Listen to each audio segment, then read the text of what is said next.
Finalement, il s'est retourné et a sombré.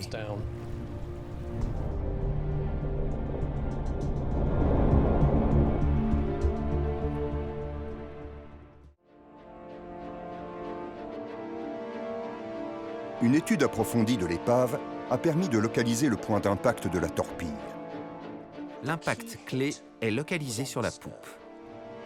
C'est à cet endroit, sous la ceinture d'acier du Bismarck et la ligne de flottaison, que se trouve son équipement de direction. Le gouvernail était enchevêtré avec l'hélice centrale.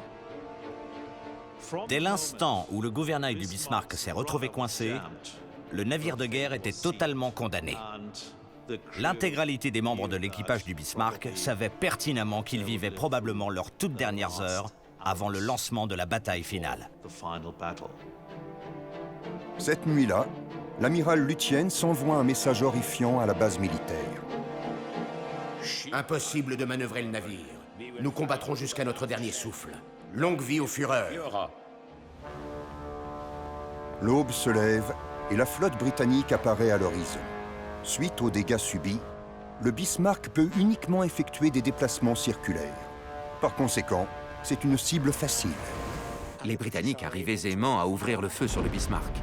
Ils font mouche à chaque tir.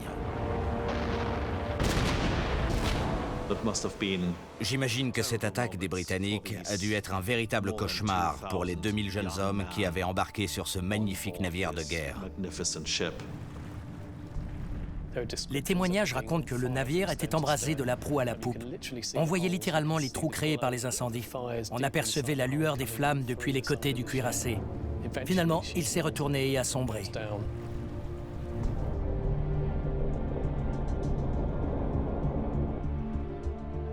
Parmi les 2200 membres d'équipage du Bismarck, seuls 115 d'entre eux ont survécu à ce dramatique naufrage.